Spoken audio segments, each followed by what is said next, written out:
What is going on, everybody in the Marvel Strike Force community? It's Friday. It's blog time. We are going to do some blog talk. And we got a juicy one. We got a really good one. And it's finally, it's almost the end of January, but it's finally like to put this year into motion. Excuse me, Marvel Strike type wise, and we finally in this kit, not this kit, in this blog, we get the full kit of Jubilee and the announcement of Bishop. This blog is The Past and Future Collide, and let's see. I am just going to skip, and we're just going to jump right down to Jubilee. The time is nearly upon us for the arrival of Jubilee, the astonishing X-Men's legendary controller. We've given you a taste of her capabilities, but today we're unveiling her entire explosive kit. Jubilee has a long history as a member of the X-Men, grown from a teenager discovering her powers to a powerful force who has led multiple X-Men teams while providing a moral compass during the group's many adventures. Those leadership qualities raised her up as a legendary anchor of the astonishing X-Men, where in addition to bolstering her team, she blinds and stuns her enemies with mesmerizing attacks. Light the fuse for your astonishing X-Men team with Jubilee. So her traits are Hero, Global, Mutant, Controller, Astonishing X-Men, Legendary.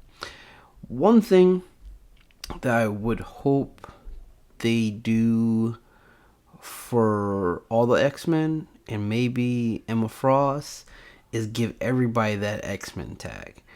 That way, say for instance, like Storm.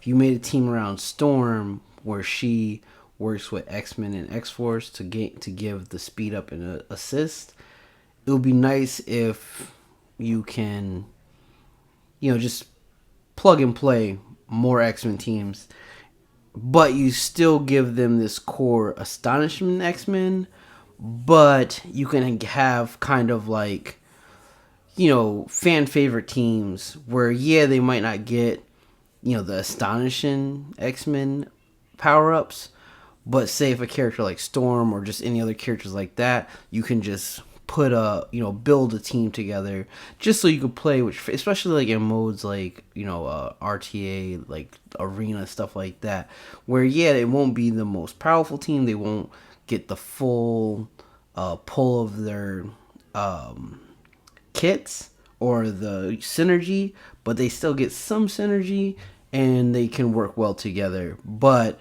if they're on their specific team, that's when you bring out the full power of their character and kit.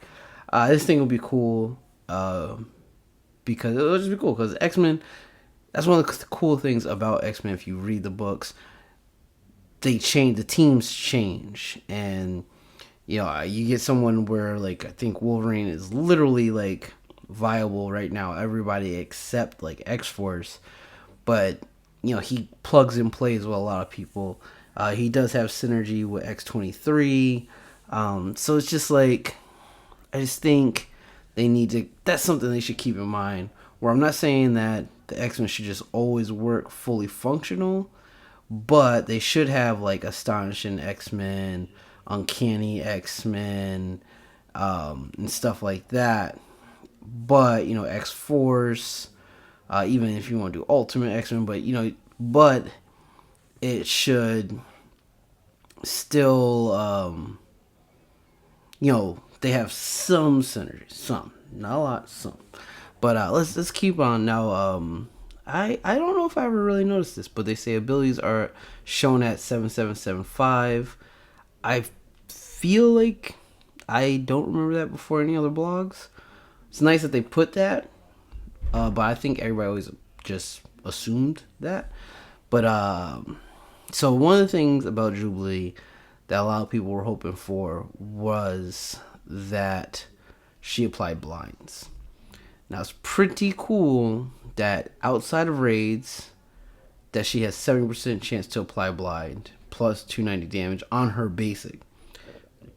And then in raids, she always applies blind. Super powerful basic, and I'm going to come around to this. Now, one thing I wish it did say was that 70% chance plus 1 blind and always apply plus 1 blind. Meaning, if a character already had a blind, that she can stack the blinds. So I don't know, this could be, they might not have just added that here in the blog, but I hope that is something that can happen, especially since she's a legendary. I really hope she can stack the blinds. And I'm going to come back to this basic after we get to her passive, because I have another reason to think that this basic is going to be very, very powerful. Special, Plasmoid Party, energy cost 3 out of 5. So this is going to be like a second turn move. Apply offensive up to self, all Astonishing X-Men allies. Attack primary target for 300 damage. Gain assist at 50% damage from all Astonishing X-Men.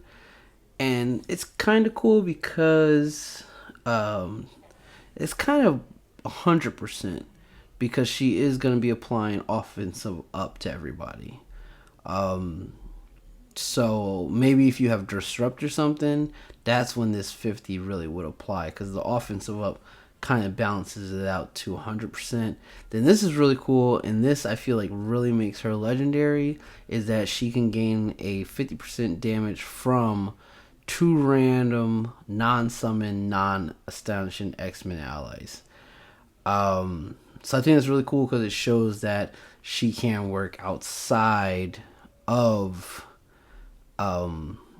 the Astonishing X-Men team. And this goes back to me saying how if you put her on a team with regular X-Men, she will get, her and 2 others to attack. This attack is unavoidable and cannot be blocked. Awesome. That is, it's kind of scary when you think about it, because you could have stealth, and you can have let's see, stealth and dodge, but if everybody is stealth and dodge, you're still getting hit. So just pretty awesome. Special. And then on kill, spread 3 negative effects from the primary target to all other enemies, except for stun. Really good, especially if the person you attack has slow, to keep those slows on people so Iceman can keep on going and his passive is in effect. Yes, that is a great ultimate. Special. It sounds like ultimate, but special. Then her ultimate split in atoms. Energy cost 4 for 4. So this is a turn 1 move right here. If you don't need to blind somebody, attack primary target for 400% damage, plus 50% piercing, plus reduce speed bar by 25%, plus apply stun. This person is getting just wrecked. Like, seriously. Then attack all others for 200 damage plus 50% piercing. Apply plus 1. See, now this is why I say I wish the her blind said plus 1, so you could stack them. Because apply plus 1 stack, meaning if they have slow already, you're gonna apply another slow. Slow to all enemies. So if Iceman's already slowed everybody down, they're getting another turn of slow.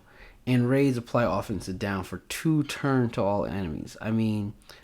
They said they want to make this team a raid team, and they are gonna be the primo raid team. When I think even before Bishop, that's the next person that's in here. I'll just spoiler alert. Even before Bishop comes out, I am definitely gonna be working towards making this my new raid team, because they are just nasty. So once Bishop comes out, she might come out after Bishop actually, but once she comes out, full throttle. Gotta have them level 80, as high gear as I can possibly can, and they just have to wreck it. And I can't wait to see what they can do in war, and I would like to test them out. I don't think they will be that team to take out the Black Order and Arena, but I like to test them out, just see what they can do. And then passive Mall Rat. When Astonishing X-Men ally drops below 50% health, fill an allied beast speed bar by 30% and generate an ability energy for allied beasts. Sweet. On enemy death, fill all Astonishing X-Men allies speed bar by 25%. That's just like, man, it's Carnage, and it's on death instead of below like 30% or whatever, or 25%. But I mean, they're gonna be moving. They're gonna be going. Once they kill somebody, it's especially in raids, they are just gonna be eliminating people. Then this is what I really like about her. On this characters and each Astonishing X-Men or allies, Wolverine allies turn, apply assist now randomly to either self, Wolverine, or another Astonishing X-Men ally. Now, the reason that I really, really, really like this of her passive is if her assist and counter applies blind, she is going to be delivering a lot of blinds when she goes to assist. That would just put her over the edge of being a very, very excellent, and I mean excellent, legendary. Because if she's dishing out assists for her team, then she's also dishing out blind. And they didn't confirm this, so I hope she can apply blinds on her assist. Because if that is the case, that makes Kitty Pryde so much stronger, and that makes her so much stronger, and this team will be ridiculous in raids. Then gain 30% max health for self and all Astonishing X-Men. I kind of wish it was self and allies. Because that just always... I wish... She doesn't really have anything that... outside of her special, where, two random non-summon and non-Astonishing X-Men. But she doesn't really have too much to apply to... teams outside of the X-Men. So I wish that was either self and allies, or even self and just X-Men, because that would have just gave her a little bit more utility outside of her being on the Astonishing X-Men. And then in raids, gain plus 20 speed for self and all Astonishing X-Men, and then gain plus 40 damage for self and all Astonishing X-Men. She's going to be ridiculous. And then they do talk about you need Pimtech to get her. I wish I spent more money on Pimtech now. Then Bishop. Oh, man. Bishop looks amazing. And I'm going to give a little backstory on him. Take your enemy's best shot with Bishop. Lucas Bishop is a mutant born in a dystopian 21st century timeline where Sentinels had taken over control of North America, and mutants were imprisoned in relocation camps. While tracking down a mutant criminal, Bishop entered a time portal and became stranded in the past before the Sentinels took control. He eventually met Charles Xavier and became a member of his X-Men. Bishop's mutant ability allows him to manipulate and absorb most types of energy, and then rechannel this energy, I cannot read, in the form of a concussive blast.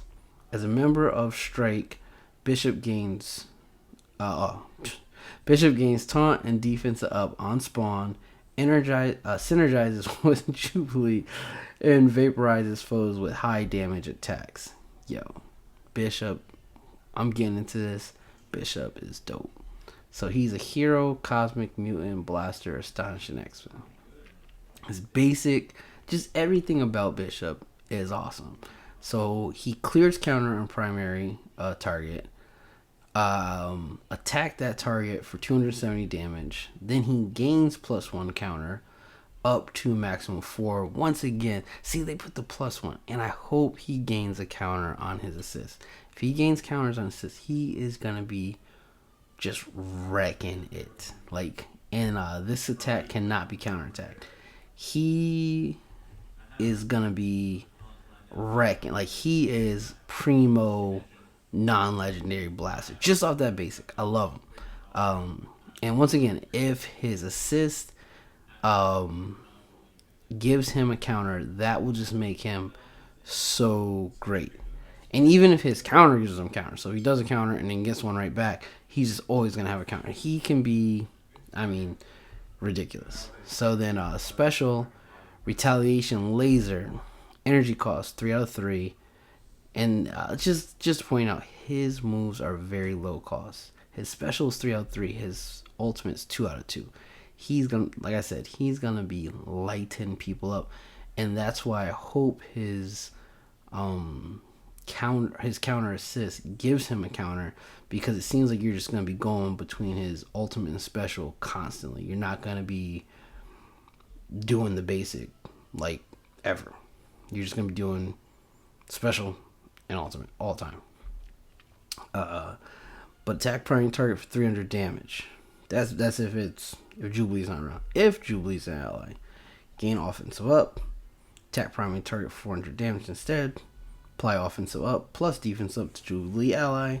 This attack is unavoidable and always crits. Wrecking. He is. People are just gonna be just flying off the stage. It's just, yeah. Then his ultimate, blast from the past. Energy cost 2 out of 2. Attack primary and adjacent targets for 270 damage. If charged, attack for double. Let's just say double. Then remove charged. Just crazy. And then, it's just, and if he has offensive up, he is just gonna be destroying people every other turn. Just like, seriously, just crazy destruction. Alright, and then passive, energy redirection on spawn, if charged, gain regeneration, and clear charge. So that's more pertaining to raids. Meaning if he goes into a raid, he's going to get a regeneration. And plus, on spawn, he's going to gain taunt and defensive up. So he can start a match with regeneration, taunt, defensive up. On attack, when he's attacked, gain charge plus fill speed bar by 30%. Then clear taunt. So you attack him, he gets charged, he gets stronger, and you move him closer to going again, to get destroyed. At the end of this character's turn, if this character's health is greater than 80%, gain taunt and +1 defense up. Again, +1 defense up, meaning he can stack those defensive up. I love seeing that +1, and it's up to a maximum 3. And you got to hit him again to charge him again. While this character has taunt, gain +20 damage reduction. So not only does he get taunt and defensive up, but he's reducing damage. So, it's insane. Like, he is nasty. And then gain +100% chance to counterattack. And so now, granted, when it says, this makes no sense now. I just realized that. Because he's gaining a counter, but you can get 100% counter. I wonder if this is a typo. Like, if he does counter, he spreads a counter to fellow teammates? Wonder. Because that's seems stupid to give him a counter if he can have 100% counter if you max out his passive. But either way, he's going to be countering every time he gets hit. So, it's crazy. Then in raids, when an Astonishing X-Men ally drops below 50%, gain taunt and defensive up. In raids, while this character has offensive up, gain +20% damage. So, yeah. He is very, very good. I am going to expect just from his kit that he's gonna be a 3-star unlock. It sounds like it because he just sounds very, very good. He has a lot of viability outside of this team. You can just throw him on a team. Now, granted, his special won't be as special, but if you want to throw him and Jubilee just as a duo, they can do a lot of damage, just the two of them. And the fact that on their turns, they're going to be assisting each other. So you're going to force, and then once again, like I said, if she does blind and they are a duo on a team, every time they go, they're blind. They're just pretty much, every time Bishop goes, someone's going to get blind if she assists with a blind. So, granted, 70% chance outside of raid, but that's a very high chance to get blinded if that's the case. So they can be a very good duo, and they'll be very good characters solo outside of this team. And I love that about these characters right now, these two, because everyone wants to mix and match, especially when it comes to X-Men. You're going to want to, put a Dream Team X-Men team and stuff like that together. So, excellent. And then, something I really wasn't expecting, but I do kind of feel like they did talk about this last year, about like another raid coming, but Doom Raids is coming. I'm happy for some new content, and this is going to be cool because it's going to show you, I want to see how you can mesh, especially if you are a higher TCP player, and like, should you put one of your highest people with one of your lowest so that they can help each other to go through through this. And I'm excited. So basically, this new raid will put your alliance entire roster to the test.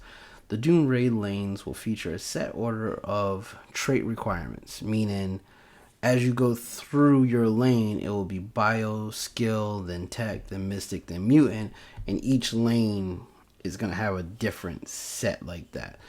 And it says it, if I kept reading, at each lane will start at a different point in the order.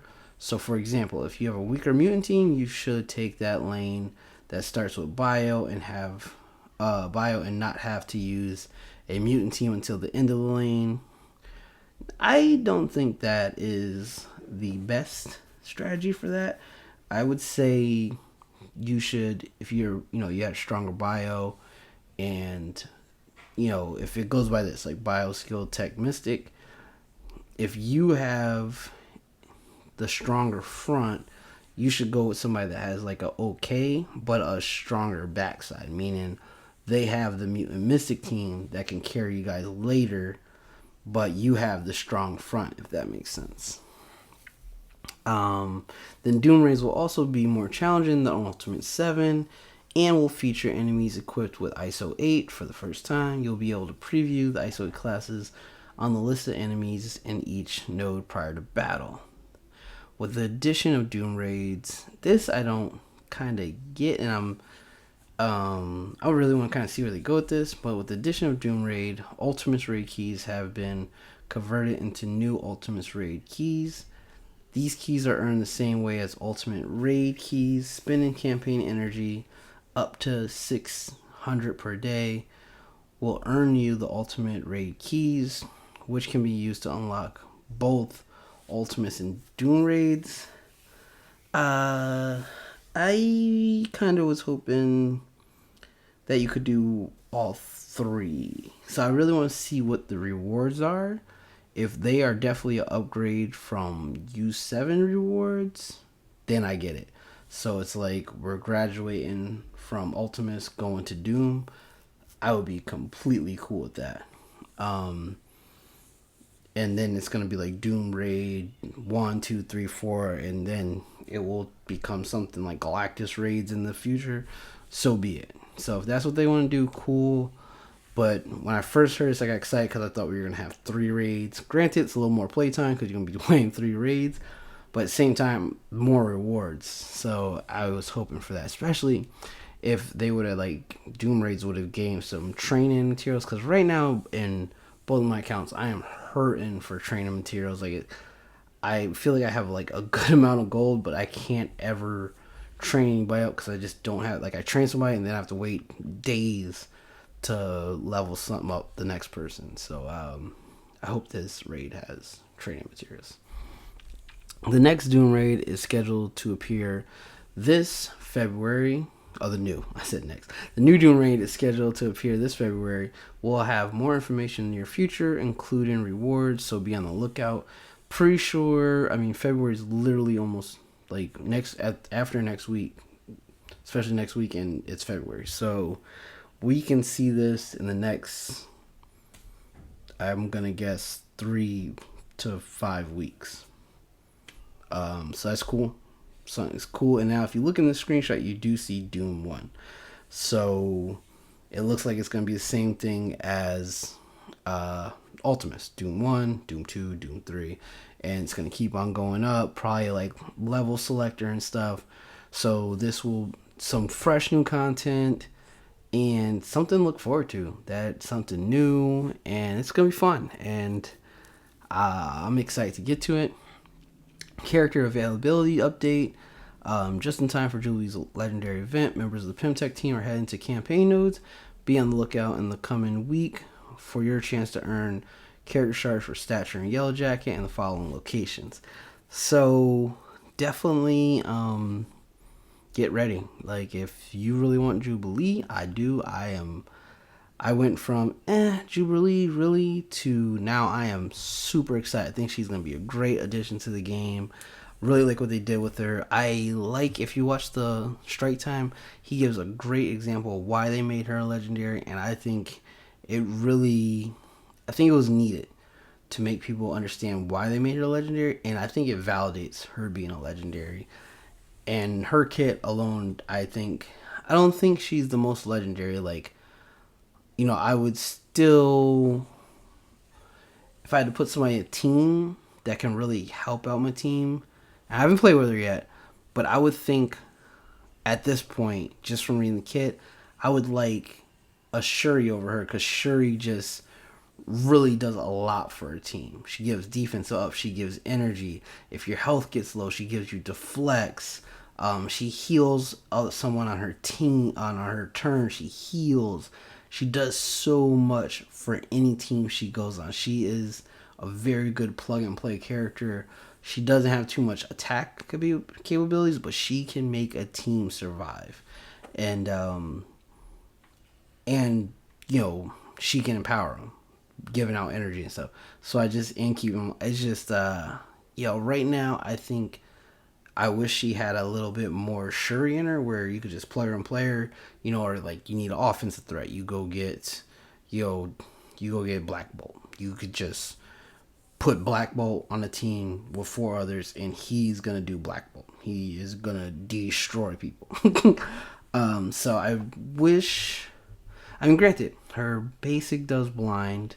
So if you do get a character that can make anybody assist, and like I said, if her assist causes blind, I think that is a very good. But once again, you have to have somebody that make her do that.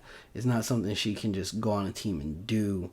It's like she doesn't just give assist to everybody, only to the Astonishing X-Men team. So she is a great character. She's a great legendary for that team.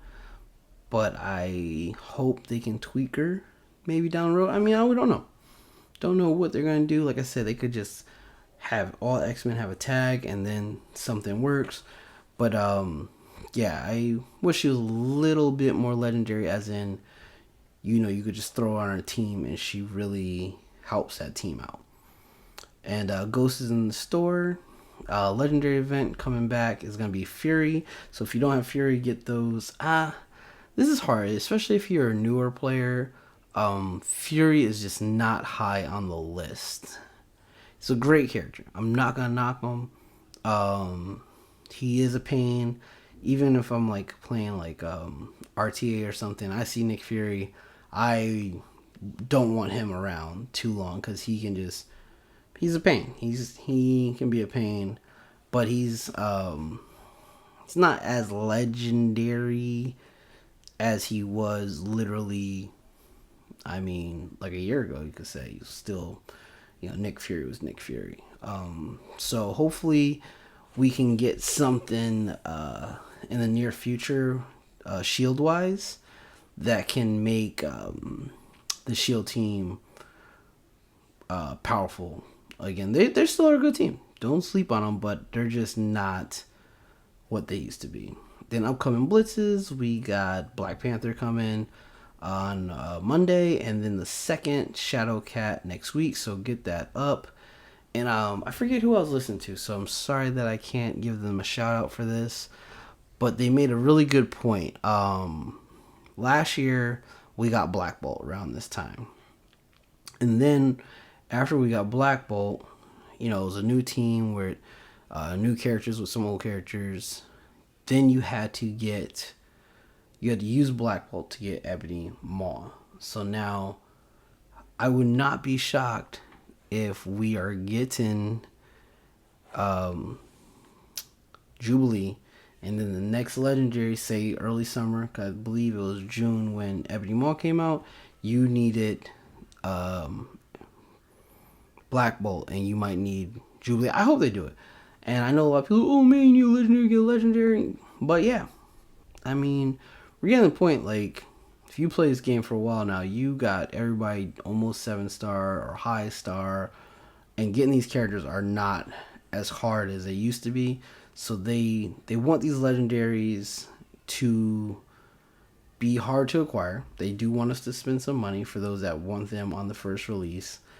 That keeps the game going, unfortunately. But legendaries, they're supposed to add. And as I said, I wish she was a little bit more like great outside of her team.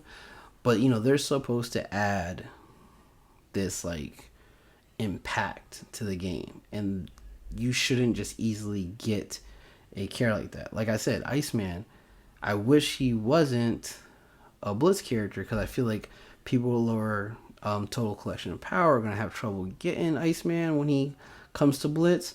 But he is going to be a very impactful character, so he should be harder to acquire, and that's that.